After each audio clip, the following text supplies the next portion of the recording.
Assalamualaikum warahmatullahi wabarakatuh. Salam sejahtera dan selamat pagi untuk kita semua. Semoga dalam keadaan situasi pandemi COVID-19 ini kita selalu dalam keadaan sehat walafiat dan dilindungi oleh Allah Subhanahu wa taala, Tuhan yang Maha Esa. Amin. Saya Rahmania Tristia Dewi akan memberikan layanan bidang sosial dengan materi bullying. Sosialisasi atau pemberian layanan ini saya berikan kepada seluruh peserta didik maupun orang tua atau wali peserta didik SMK Negeri 67 Jakarta. Saat ini materi bullying sudah tidak asing di telinga, di mata kita semua. Maka mari kita kupas tuntas mengenai bullying.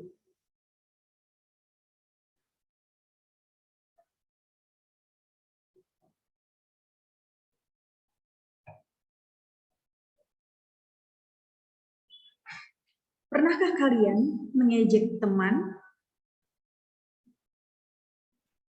Pernahkah kalian memusuhi teman kalian tanpa alasan yang jelas?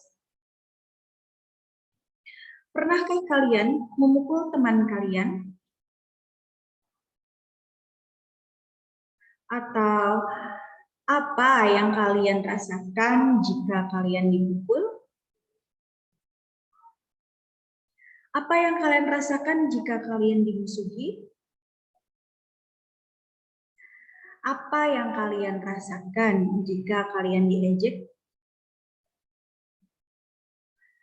Jika kalian pernah melakukan ataupun merasakan ejekan, permusuhan, bahkan pukulan, maka kalian telah menjadi pelaku atau bahkan menjadi korban bullying.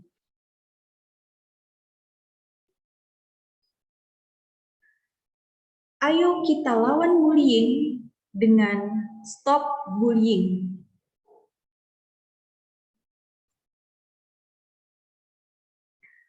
Tujuan layanan ini untuk menunjang sekolah yang ramah anak, di mana aman terhadap perundungan, kekerasan, pelecehan, dan perilaku tercela lainnya. Tujuan layanan bullying ini peserta didik dan orang tua atau wali memahami mengenai bullying. Peserta didik dan orang tua atau wali mengetahui bentuk-bentuk dari bullying. Dan yang ketiga, tujuan layanannya peserta didik dan orang tua atau wali dapat mengaplikasikan cara mengatasi bullying. Lalu masuk ke dalam pengertian bullying. Bullying atau dikenal sebagai penindasan atau risak dalam bahasa Indonesia merupakan segala bentuk penindasan atau kekerasan yang dilakukan dengan sengaja oleh satu atau sekelompok orang yang lebih kuat atau berkuasa terhadap orang lain, bertujuan untuk menyakiti dan dilakukan secara terus-menerus. Selanjutnya berkaitan dengan bentuk-bentuk bullying, di mana ada bullying verbal, bullying fisik, bullying relasional atau sosial, dan cyberbullying. Yang pertama yaitu bullying verbal, di mana perilaku bully ini dapat berupa julukan nama, celaan, fitnah, kritikan kejam, penghinaan, pernyataan-pernyataan yang bernuansa ajakan seksual, teror, tuduhan-tuduhan yang tidak benar, gosip, dan sebagainya, atau penggunaan-penggunaan kata yang tidak baik untuk menyakiti orang lain. Yang kedua yaitu bullying fisik, di mana perilaku yang termasuk dalam bullying fisik ini seperti memukul, menendang, menampar, mencekik, menggigit, mencakar, meludahi, dan merusak, serta menghancurkan barang-barang milik anak yang tertindas atau segala bentuk kekerasan yang menggunakan fisik. Yang ketiga yaitu bullying secara rasional atau sosial. Pelemahan harga diri korban melalui pengabaian, pengucilan, atau penghindaran, dan segala bentuk tindakan untuk mengasingkan seseorang dari komunitasnya atau dari pergaulannya. Perilaku ini dapat mencakup sikap-sikap yang tersembunyi, seperti pandangan yang agresif, lirikan mata, helaan nafas, cibiran, tawa mengejek, dan bahasa tubuh yang mengejek. Dan bentuk yang keempat yaitu cyberbullying,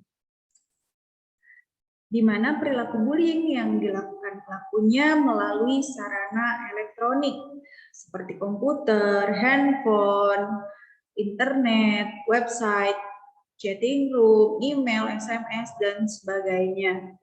Biasanya ditujukan untuk meneror korban dengan menggunakan tulisan, animasi, gambar, dan rekaman video atau film yang sifatnya mengintimidasi, menyakiti, atau menyudutkan orang lain. Ternyata bullying itu dapat terjadi di mana saja, di sekolah, di rumah atau keluarga, lingkungan sekitar. Apa saja penyebab munculnya dari perilaku bullying ini? Yang pertama ada bullying terjadi karena tradisi turun-menurun dari senior atau teman sepermainan. Kedua, keinginan untuk menyalurkan balas dendam. Karena dulu pernah mendapatkan perlakuan bullying sehingga orang lain merasakan hal yang sama. Penyebab yang ketiga yaitu perasaan ingin menunjukkan kekuatan dan kekuasaan. Biasanya hal ini disebut dengan superior. Penyebab yang keempat yaitu kecewa karena orang lain tidak berperilaku sesuai dengan yang diharapkan. Yang kelima yaitu dianggap menghina atau mengganggu kelompok tertentu atau biasanya disebut dengan geng. Tapi zaman sekarang geng ini sudah tidak diperkenankan ya, karena dengan siapapun kita bisa berkawan. Penyebab yang keenam yaitu permusuhan dan rasa kesal di antara pertemanan. Jadi dengan kurang bisanya mengelola emosi, terjadilah perilaku bullying ini. Penyebab selanjutnya yaitu rasa kurang percaya diri, seringkali ingin diperlihatkan, salah satunya dengan melakukan bullying. Dengan membuli orang lain, mereka akan merasa puas, lebih kuat, bahkan menjadi orang yang dominan. Penyebab yang terakhir yaitu banyaknya gambaran kekerasan di media menjadi contoh buruk yang bisa menginspirasi seseorang melakukan kekerasan tanpa alasan yang jelas. Jadi media sosial ini juga kadang menjadi sumber inspirasi dari pelaku bullying. Tahukah kamu bahwa bullying dapat menyebabkan rasa trauma yang bisa menyebabkan efek negatif pada kejiwaan korban bullying? Bahkan ada pula bullying yang berujung pada terenggutnya nyawa korban. Jadi bahaya bullying ini sudah luar biasa, bukan hanya berkenaan dengan fisik, mental, bahkan sampai dengan nyawa. Selanjutnya, bullying dapat menimbulkan ketakutan dan gangguan psikologi. Di mana menurut beberapa sumber, menurut beberapa jurnal, Setiap hari ada 160.000 murid yang bolos sekolah karena takut dibully. Yang kedua, 1 dari 10 murid pindah sekolah karena takut dibully. Dan berdasarkan penelitian mengungkapkan bahwa orang yang dibully lebih mungkin mengalami kesulitan dalam lingkungan pekerjaannya. Dan yang keempat, orang yang pernah dibully juga dilaporkan mengalami kesulitan menjaga persahabatan jangka panjang dan hubungan baik dengan orang tua mereka. Karena biasanya anak yang dibully ini cenderung menarik diri dari lingkungan keluarga, sekolah, bahkan lingkungan di rumahnya. Dan penelitian menyimpulkan bahwa mereka yang ditindas dapat melakukan bullying terhadap diri sendiri hingga membahayakan diri sendiri. Karena biasanya kalau misalkan sudah terkena mental atau trauma yang berat, orang korban ini kurang bisa mengontrol dirinya, menganggap dirinya yang layak untuk dibully, menganggap dirinya itu sudah tidak ada artinya, sudah tidak punya harga diri dan sebagainya. Makanya kita perlu menstop perilaku bullying. Bullying ini juga akan menimbulkan dendam dan budaya kekerasan. Sehingga bullying dapat membahayakan nyawa, di mana bullying yang sering dilihat di sekitar kita ternyata bisa merenggut teman-teman kita. Bukan hanya orang dewasa, tetapi bullying ini juga dapat terjadi di pergaulan anak-anak. Awalnya mungkin biasa hanya ceng-cengan, bercanda-bercanda, ledek-ledekan, ternyata itu membuat anak itu minder, anak itu kehilangan kepercayaan dirinya, akhirnya menyakiti dirinya, bahkan hingga merenggut nyawanya mereka.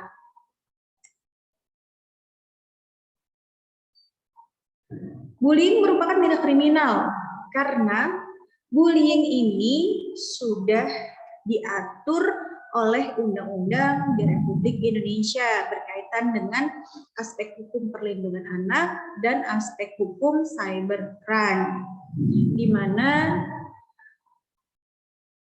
aspek hukum perlindungan anak ini diatur oleh Undang-Undang Perlindungan Anak pasal 76C Undang-Undang nomor 35 tahun 2014.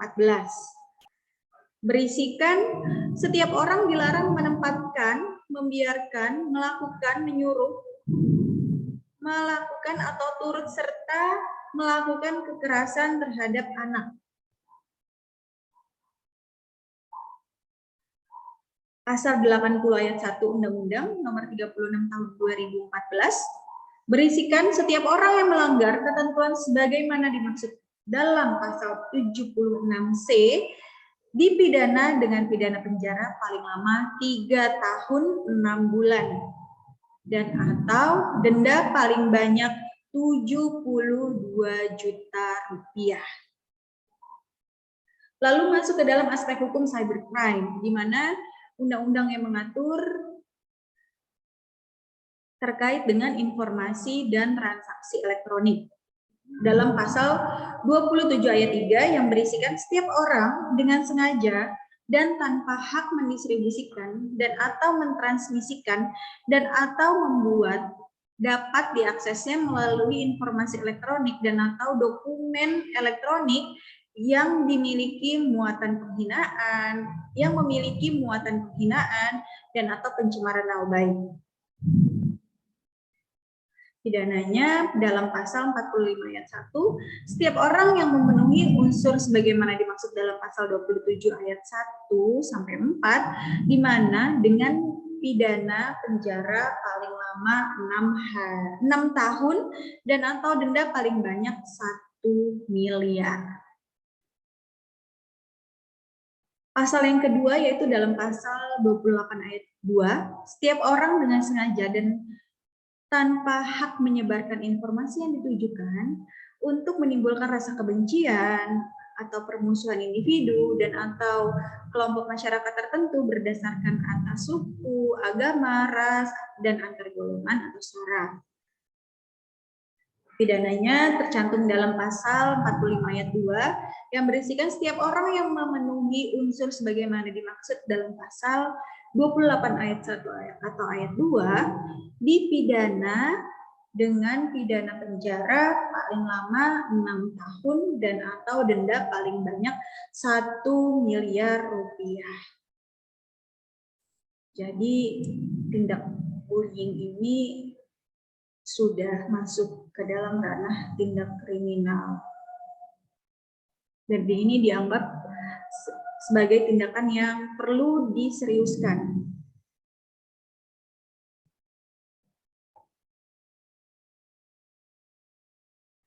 Selanjutnya, mari kita cegah bullying dimulai dari diri sendiri.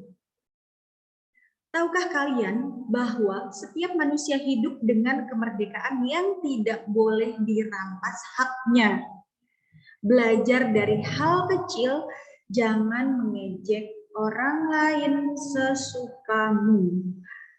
Jangan biarkan kebiasaan buruk seperti menyembunyikan handphone, tas, jaket, atau barang yang lain hanya untuk kesenangan dirimu. Kalian boleh bercanda dan mengekspresikan diri kalian sepuasnya. Tapi ingat, jangan sampai kesenanganmu merenggut kesenangan orang lain.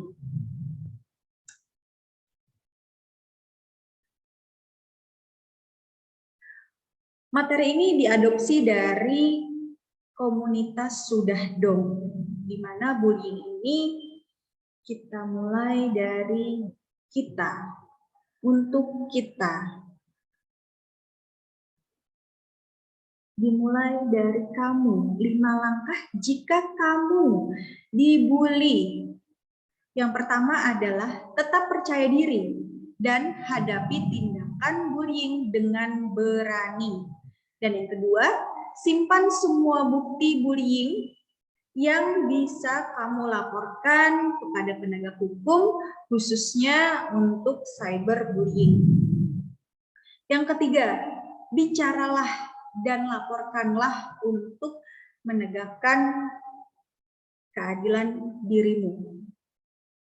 Yang keempat, berbaurlah dengan teman-teman yang membuat kalian percaya diri dan selalu berpikir positif. Yang kelima, tetaplah berpikir positif supaya kita bisa selalu berenergi positif. 5 langkah jika kamu melihat bullying. Yang pertama, jangan diam. Yang kedua, cobalah untuk melerai dan mendamaikan. Dan yang ketiga, dukunglah korban bullying agar bertindak positif. Yang keempat, bicaralah dengan orang terdekat pelaku bullying agar memberikan perhatian dan pengertian. Dan yang kelima, laporkan kepada pihak yang bisa menjadi penegak hukum di lingkungan terjadi bullying. Misalkan di sekolah dilaporkan kepada guru atau kepala sekolah.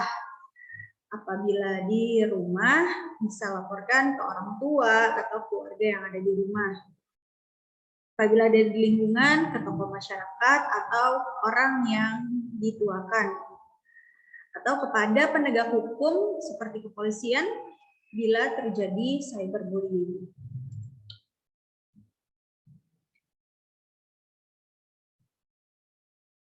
Jika kamu mengalami trauma bullying, memang ya, bullying itu membutuhkan proses dalam penyembuhannya. Ketika mengingat, maka trauma ini akan datang. Lalu bagaimana cara menyikapinya? Yang pertama yaitu tanamkan orientasi waktu yang jelas, di mana bullying terjadi dulu dan kita berada di masa sekarang. Jadi sepahit apapun pengalaman tersebut, kita sudah tidak mengalaminya lagi di masa sekarang. Jangan pernah sekalipun merasa diri kita layak dibully. Jadi kita mesti tunjukkan ke orang tersebut atau ke pelaku bullying itu kita tidak layak untuk dibully. Dan yang kedua yaitu memaafkan. Memang memaafkan ini bukan hal yang mudah ya bisa dijalankan. Tetapi ini merupakan salah satu proses penting dalam penyembuhan diri ini terhadap trauma bullying. Yang ketiga yaitu menyibukkan diri dalam kegiatan positif, di mana kita jangan terprovokasi dan atas hinaan orang lain terhadap diri kita, karena kita sudah membuat sugesti atau kita sudah membuat stimulus yang baik terhadap diri kita. Jadi kita coba menyibukkan diri untuk lebih produktif, untuk lebih bisa menerima keadaan supaya lebih cepat proses penyembuhan dari trauma bullying ini. Lalu yang terakhir, jangan lakukan bullying kepada orang lain. Mengapa? Karena membuli orang lain sebagai wujud balasan atas perilaku bullying yang pernah kita terima bukanlah langkah penyembuhan trauma akibat bullying. Ketika kalian membalas, berarti kalian pendendam. Ketika kalian melakukan balas dendam ini belum berarti trauma kalian selesai. Karena bisa jadi membalas ini akan menimbulkan masalah baru atau bahkan malah kalian sulit untuk sembuhnya dari trauma bullying ini. Selanjutnya, ketika kalian mengalami bullying, kalian membuat circle dengan teman-teman kalian yang seenergi. Di mana di sini ada 5 kriteria persahabatan bebas dari bullying. Jika kamu ingin mencari teman yang bisa membawamu terbebas dari bullying, jadilah teman yang juga bisa membawa temanmu terbebas dari bullying. Seperti apakah teman yang bisa membawa kalian terbebas dari bullying? Ini tipsnya. Yang pertama, sering memberikan nasihat. Jadi, teman atau sahabat ketika tahu kita salah, biasanya teman itu memberikan nasihat yang baik. Tapi kalau misalkan teman ini sudah tahu kita salah, malah mengompor-ngompori kita, atau memberikan nasihat yang kurang baik, kita harus bisa mengambil sikap. Dan yang kedua, yaitu mampu diajak bekerja sama. Memiliki teman-teman atau sahabat yang bisa diajak kerjasama, semangat, dan memiliki minat yang sama adalah sebuah keberuntungan untuk kita. Karena teman-teman yang seperti ini kadang sulit untuk kita dapatkan gitu. Jadi perlu kita bersyukur ketika sudah memiliki teman-teman yang bisa bekerja sama. Tentunya bekerja sama dalam hal kebaikan ya.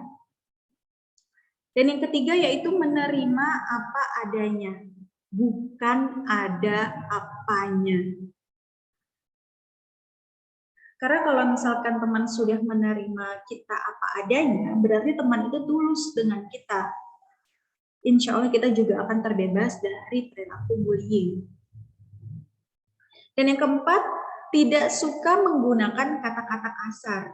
Ciri-ciri seorang teman yang baik adalah menggunakan bahasa-bahasa yang baik. Apabila ada teman-teman yang menggunakan kata-kata yang kasar, atau ketika menggunakan kata kotor, itu juga cerminan dari perilakunya yang memiliki kecenderungan kurang terpuji atau tidak terpuji gitu. Dan yang kelima yaitu jujur. Kejujuran adalah suatu kewajiban dari setiap manusia. Kejujuran seseorang tidak dapat dinilai dari apapun. Prioritas dalam hidup adalah kejujuran. Karena kebohongan dalam persahabatan bisa memicu perilaku bullying.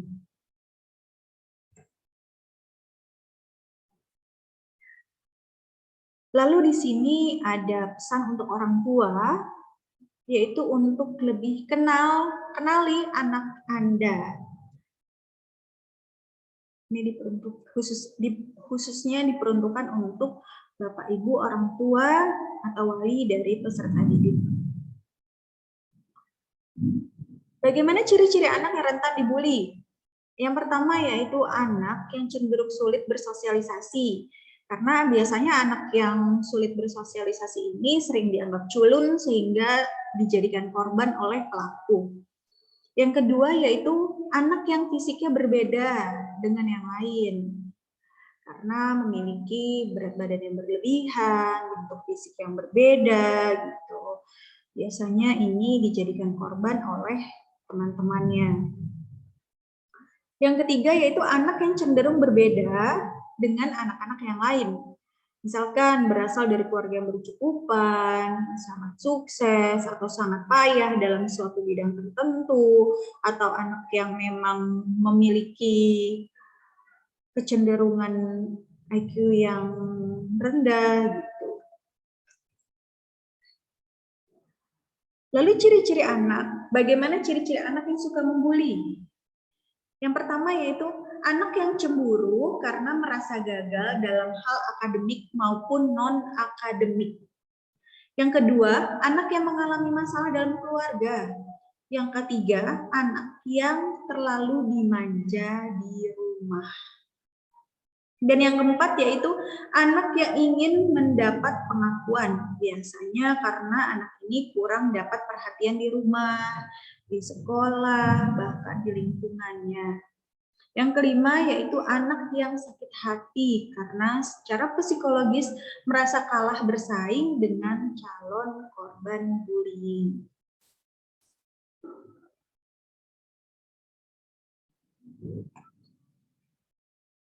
Lalu lingkungan keluarga menjadi wadah yang rentan terhadap perilaku bullying. Tahukah Bapak Ibu bahwa bullying juga dapat disebabkan oleh lingkungan di keluarga? Kenali lingkungan keluarga yang rentan terhadap bullying. Yang pertama yaitu lingkungan keluarga yang memiliki hubungan rumah tangga orang tuanya tidak harmonis dan ketidakharmonisan ini diperlihatkan kepada anak. Yang kedua yaitu keluarga yang memiliki komunikasi yang kurang sehingga anak ini mencari perhatian di luar rumah. Lalu bagaimana menjaga lingkungan anak supaya terbebas dari bullying? Yang pertama, Bapak Ibu dapat memperhatikan dan mengenali dengan baik teman-teman dari anak Bapak Ibu. Yang selanjutnya, berikan pemahaman kepada anak Ibu terkait perilaku bullying ini. Yang ketiga, sarankan teman dan lingkungan yang menurut Bapak Ibu baik. Karena kadang anak terlalu mengiyakan temannya gitu, karena fase remaja seperti ini biasanya hanya mengikuti alur yang ada gitu, jadi kurang bisa mengontrol dirinya.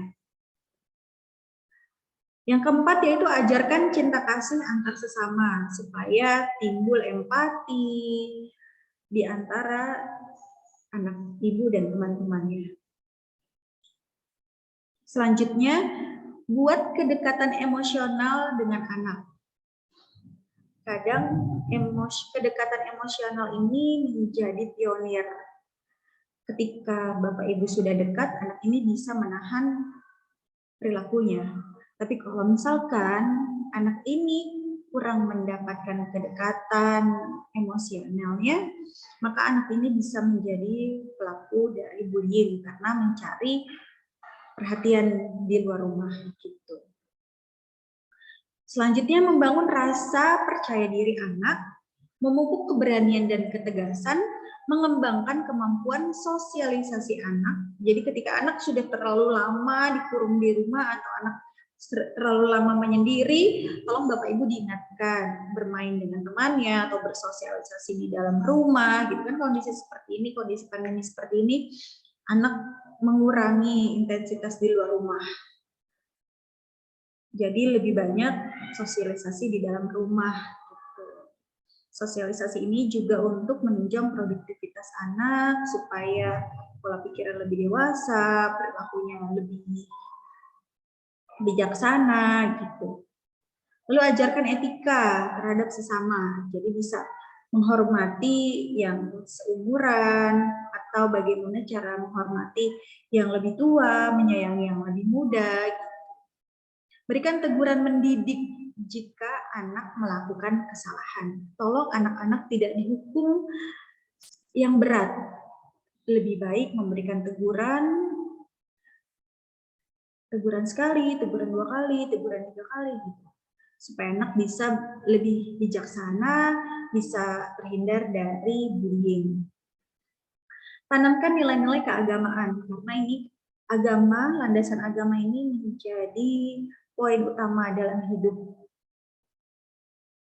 Supaya anak-anak bisa menjalani proses kehidupan ke arah yang positif gitu. Selanjutnya, dampingi anak-anak untuk menyerap informasi. Jadi ketika anak mendapatkan informasi yang menyimpang, tolong diarahkan. Bapak Ibu bisa mengarahkan kebenaran dari informasi tersebut gitu. Jadi anak-anak tidak menerima informasi-informasi hoax yang tidak tahu kebenarannya. Jadilah panutan untuk anak Bapak Ibu. Jadi mau bagaimanapun anak ini adalah bayangan dari orang tuanya. Jadi mau bagaimanapun anak bertindak anak itu tergantung dari Bapak Ibu karena anak sebagai bayangan orang tua. Lalu jika anak Bapak Ibu dibully, bagaimana atau apa yang harus Bapak Ibu lakukan? Yang pertama adalah ajaklah anak Bapak Ibu untuk berbicara dan mencurahkan isi hatinya. Kebanyakan korban bullying ini merasa takut dan tertekan untuk membicarakan apa yang terjadi. Dengan menjadi tempat bicara, hal itu akan melegakan keadaan kondisi mental anak kita. Kalau misalkan Bapak Ibu tidak menjadi teman yang nyaman, teman untuk bicara, Bapak Ibu bisa menyarankan anak ini bicara kepada orang yang dirasa nyaman, misalkan kakaknya atau ada saudara yang memang bisa lebih bijak atau kepada guru BK di sekolah. Dan yang kedua, Bapak Ibu dapat membantu mereka untuk mengelola lonjakan kemarahannya dan agresi yang mereka rasakan yang biasanya diarahkan tidak hanya untuk orang lain tetapi juga untuk diri mereka sendiri.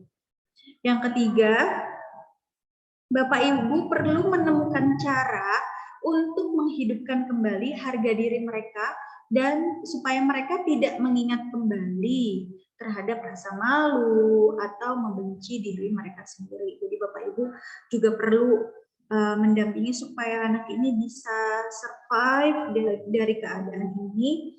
Bapak Ibu terus mendampingi, merangkul, memeluk anak ini supaya bisa mengatasi traumanya. Dan yang terakhir, Bapak Ibu dapat menunjukkan kasih sayang yang besar kepada anak untuk memperkuat perasaan diterima, dihargai, dan dicintai. Jadi kalau misalkan Bapak Ibu sudah terlalu sibuk dengan aktivitasnya, coba Bapak Ibu bisa memberikan waktu yang lebih terhadap anak, paling tidak anak diajak bicara di rumah. Tapi jika anak Bapak Ibu melakukan bullying, langkah apa yang Bapak Ibu bisa lakukan? Yang pertama yaitu segera ajak anak bicara mengenai apa yang dia lakukan. Jelaskan bahwa tindakannya merugikan orang lain atau bahkan dirinya. Upayakan bantuan dari tenaga ahli agar masalah tertangani dengan baik dan selesai dengan tuntas. Lalu langkah yang kedua yaitu cari penyebab anak melakukan hal tersebut. Penyebab menjadi penentu penanganannya. Anak yang menjadi pelaku karena rasa rendah diri tentu akan ditangani secara berbeda dengan pelaku yang disebabkan oleh dendam karena pernah menjadi korban. Demikian juga bila pelaku disebabkan oleh agresivitas yang lain. Jadi ketika penyebabnya beda, penanganannya pun juga beda. Jadi akar masalahnya pun juga harus dicari. Yang ketiga, posisikan diri untuk menolong anak dan bukan menghakimi anak. Yang keempat, ajarkan rasa empati terhadap sesama agar anak dapat melihat tindakan mereka dari perspektif korban. Jadi anak coba merasakan apa yang dirasakan oleh korban. Yang kelima ada ajak anak Bapak Ibu untuk mengelola energinya pada hal-hal positif seperti menyalurkan hobi, bakatnya, mengasah skill mereka sehingga mereka lebih produktif dan sarana penyampaian emosinya lebih tertata. Yang keenam yaitu menetapkan aturan perilaku yang konsisten. Pastikan anak memahami aturan dan hukuman yang mereka langgar sehingga mereka terbiasa dengan aturan dan norma-norma yang ada. Karena aturan dan norma yang ada itu untuk dipatuhi, bukan untuk dilanggar. Berikut adalah pertanyaan refleksi, di mana pertanyaan refleksi ini dalam bentuk penegasan masalah atau penegasan terhadap materi yang saya sampaikan. Pertanyaan pertama adalah, apakah kamu pernah menjadi korban bullying? Jika pernah, apa yang kamu rasakan ketika mendapatkan perlakuan bullying? Yang kedua, jika pernah mendapat perlakuan bullying, respon apa yang kamu berikan kepada pelaku bullying? Pertanyaan yang ketiga, apakah kamu pernah menjadi pelaku bullying? Jika pernah, bentuk perilaku bullying seperti apa yang kamu lakukan? Dan bagaimana perasaanmu ketika melakukan perilaku bullying? Yang keempat, jika kamu pernah menjadi pelaku bullying, pernahkah kamu membayangkan perasaan korban atau atas perilakumu? Lalu, pernahkah kamu membayangkan dampak buruk yang akan terjadi pada korban? Jika pernah, dampak seperti apa yang kamu bayangkan? Lalu pertanyaan terakhir, yaitu bayangkan jika kamu berada di dalam suatu ruangan yang berjumlah 20 orang, termasuk kamu.